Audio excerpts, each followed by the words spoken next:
दोस्तों, आज भारत में इंग्लिश बोलना और इंग्लिश पढ़ना दोनों स्टेटस सिंबल बन चुका है।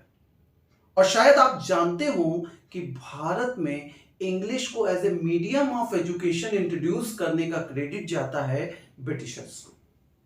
लेकिन क्या आप जानते हैं कि इसके पीछे उनका ऑब्जेक्टिव क्या था? नहीं ना?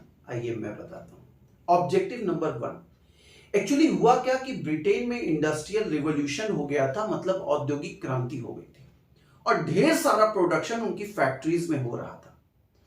तो उनको उन चीजों को बेचने के लिए मार्केट की जरूरत थी। लेकिन दूसरी तरफ भारत की ओर जब वो देख रहे थे तो उन्होंने देखा कि भारतीय तो धोती कुर्ता पहन के टाइट हैं, ऐसे में वो उनका सूट बूट क्यों खरीदेंगे? तो उनके दिमाग में आइडिया आया कि ऐसा करते हैं कि इंग्लिश एजुकेशन जब हम यहाँ इंट्रोड्यूस करेंगे तो भारतीय ये रंग में तो भारतीय रहेंगे, लेकिन अपनी सोच, अपने दृष्टिकोण, अपनी समझ में ये क्या बन जाएंगे? ब्रिटिश बन जाएंगे और हमारे लिए मार्केट का काम करेंगे। और कारण नंबर 2, वो चाहते थे कि भारतीयों को इंग्लिश एजुकेशन देकर इतना काबिल बना दिया जाए ताकि वो ब्रिटिश ऑफिसेज में क्लर्क के रूप में काम कर पाए, छोटे सरकारी पदों पर। मतलब वो भारतीयों को एज ए क्लर्क कम तनख्वाह पे यूज करना चाहते थे, इसलिए उन्होंने हमें इंग्लिश शिक्षा दी। अब कारण नंबर 3, जब ब्रिटिशर्स यहां आए तो उनका एक ऑब्जेक्टिव ये था कि कितने ज्यादा से ज्यादा लोगों को वो ईसाई बना दे। तो ऐसे में अंग्रेजी में पढ़ाई लिखाई किए हुए भारतीय उनका आसान टारगेट बन सकते थे।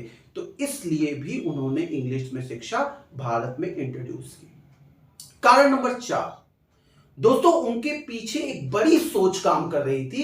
वे चाहते थे कि भारतीय जब अंग्रेजी शिक्षा ग्रहण कर लेंगे तो वो बन जाएंगे ब्राउन साहब। जी हां, वो रंग रूप में तो भारतीय ही रहेंगे, मतलब ब्राउन ही रहेंगे, लेकिन इंग्लिश एजुकेशन प्राप्त करने के बाद बन जाएंगे साहब। तो ऐसे में वो आगे चलकर भारत में ब्रिटिश शासन को मजबूती देने का काम करेंगे। एक विद्वान आशीष नंदी ने इसी पर कटाक्ष किया है। उन्होंने जब देखा कि बड़े बड़े होटलों के सामने लिखा है Indians and dogs not allowed, तो उन्होंने कटाक्ष करते हुए कहा कि उन्होंने हमें ब्राउन तो बना दिया है जो हम थे ही, लेकिन साहब हम कभी नहीं बन पाए।